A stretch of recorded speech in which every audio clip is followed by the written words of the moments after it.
Hi friends, hello అండి అందరికీ. ఈ వీడియోలో మనం గోధుమ రవ్వతో ఒక స్వీట్ని అయితే ప్రిపేర్ చేసుకుందామండి. ఈ గోధుమ రవ్వ స్వీట్ అనేది చాలా టేస్టీగా ఉంటుంది. అదేవిధంగా చాలా ఈజీగా అయితే ప్రిపేర్ చేసేయచ్చండి. పిల్లలు ఎప్పుడైనా మనకు స్వీట్ తినాలని అనిపిస్తుంది అని అడిగినప్పుడు అప్పటికప్పుడే మనం ఒక 5 మినిట్స్లో అయితే స్వీట్ అనేది ప్రిపేర్ చేసి పెట్టేయచ్చండి. అదేవిధంగా దేవుడికి నైవేద్యంగా కూడా ఈ విధంగా ప్రిపేర్ చేసి పెట్టచ్చు. అయితే దీనికి మనం గోధుమ రవ్వని మరియు బెల్లాన్ని యూస్ చేస్తున్నాం కాబట్టి రెండు కూడా చాలా హెల్దీ అండి. ప్రాసెస్లోకి అయితే వెళ్ళిపోదాం. ముందుగా అయితే స్టవ్ ఆన్ చేసుకొని స్టవ్ మీద కళాయిని అయితే పెట్టుకొని కొంచెం నెయ్యిని అయితే యాడ్ చేసుకోవాలండి. నెయ్యి వేడెక్కిన తర్వాత మనం ఒక కప్పుతో అయితే గోధుమ రవ్వని తీసుకోవాలి. ఇప్పుడు నేను చూపిస్తున్న కప్పుతో అయితే నేను రవ్వనైతే తీసుకుంటున్నానండి. ఈ రవ్వనైతే ఆ నెయ్యిలో యాడ్ చేసుకొని, నెయ్యి ఇంకా ఎక్కువ వేసుకున్నా పర్లేదండి, నేను ఇక్కడ కొంచెం తక్కువే యాడ్ చేశాను. ఇక్కడ చక్కగా రవ్వనైతే మంచిగా ఆ నెయ్యిలో మనం ఫ్రై చేసేసుకోవాలి. ఈ రవ్వ అనేది చక్కగా లైట్గా కలర్ అది చేంజ్ అవుతుంది. అదేవిధంగా మంచి అరోమా అనేది వస్తుందండి. మీడియం ఫ్లేమ్లో పెట్టుకొని స్టవ్నైతే ఈ విధంగా చక్కగా ఫ్రై చేసుకుంటే మనకి రవ్వ అనేది తెల్ల పలుకుల్లాగా అయితే చేంజ్ అవుతుంది.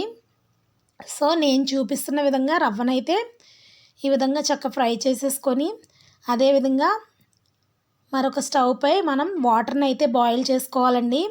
ఏ కప్పుతో అయితే మనం రవ్వనైతే తీసుకున్నామో అదే కప్పుతో మనం మూడు కప్పుల వాటర్ని అయితే ఒక పాత్రలో అయితే తీసుకొని స్టవ్ ఆన్ చేసుకొని వాటర్ని అయితే బాయిల్ చేసుకొని పెట్టుకోవాలండి. ఈ విధంగా మనం కప్తో వాటర్ని అయితే తీసుకొని 3 కప్స్ అయితే తీసుకోవాలండి. అంటే రవ్వ 1 కప్ అయితే 3 కప్పులు వాటర్ అయితే సరిపోతుంది. ఈ విధంగా వాటర్ బాయిల్ అయిన తర్వాత ఇక్కడ నేను చూపిస్తున్న అదే కప్పుతో సేమ్ నేను ఏ కప్పుతో అయితే రవ్వ తీసుకున్నానో అదే కప్పుతో బెల్లాన్ని అయితే తీసుకోవాలండి. బెల్లం ఇలా తురుముకొని తీసుకోవాలి. ఇక్కడ రవ్వ అనేది ఫ్రై అయిపోయింది కదా. ఇప్పుడు మనం బాయిల్ చేసుకున్న వాటర్ ఉన్నాయి కదా, వాటిని ఈ రవ్వలోనికి ట్రాన్స్ఫర్ చేసేసుకోవాలి. సో ఈ విధంగా ట్రాన్స్ఫర్ చేసుకున్న తర్వాత రవ్వ అంతా కూడా చక్కగా మీడియం ఫ్లేమ్లో పెట్టుకొని మంచిగా ఉడికించుకోవాలండి. ఈ విధంగా మొత్తం కూడా రవ్వ చక్కగా బాయిల్ అయిపోతుంది. హైలో అయితే పెట్టకూడదు, స్టవ్ అనేది సిమ్లో పెట్టుకొని చక్కగా ఇది మొత్తం ఈ వాటర్ అంతా ఇంకిపోయే వరకు కూడా మొత్తం బాయిల్ చేసేసుకోవాలి రవ్వని. ఇక్కడ నేను చూపిస్తున్న విధంగా బాయిల్ అయిన తర్వాత మనం కప్పు బెల్లాన్ని అయితే తీసుకున్నాను కదండి, ఆ బెల్లాన్ని అయితే ఇప్పుడు మనం యాడ్ చేసుకోవాలి. ఇక్కడైతే మూత పెట్టుకొని కాసేపు అయితే రవ్వని ఉడికించుకోవాలి.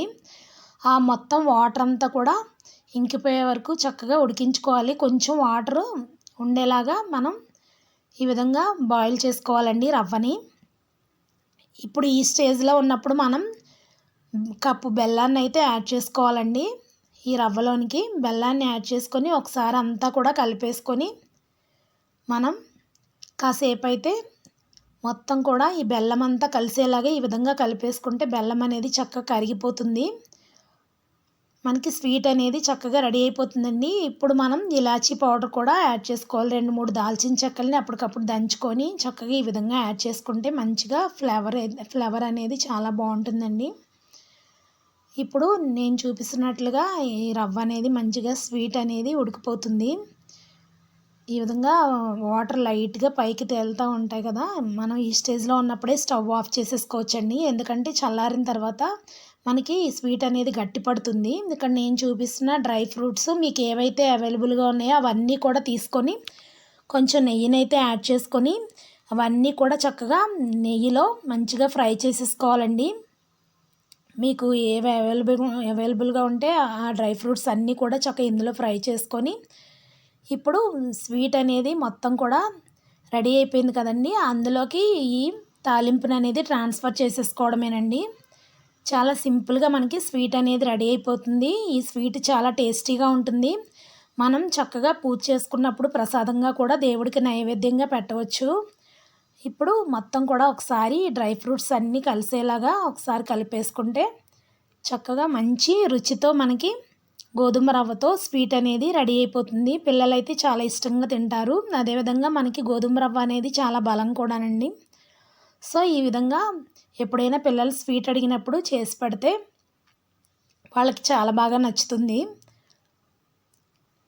సో ఈ రెసిపీ కనుక మీకు నచ్చినట్లయితే ఖచ్చితంగా ఈ వీడియోని మీ ఫ్రెండ్స్కి ఫ్యామిలీ మెంబర్స్కి కూడా షేర్ చేయండి ఫ్రెండ్స్.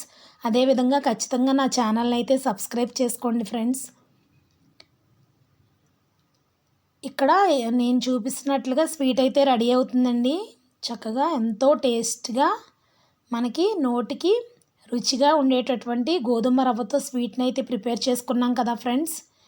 వీడియో నచ్చితే తప్పకుండా ఒక లైక్ అయితే ఇవ్వండి friends. Thank you for watching my video అండి. Thank you very much. Thank you.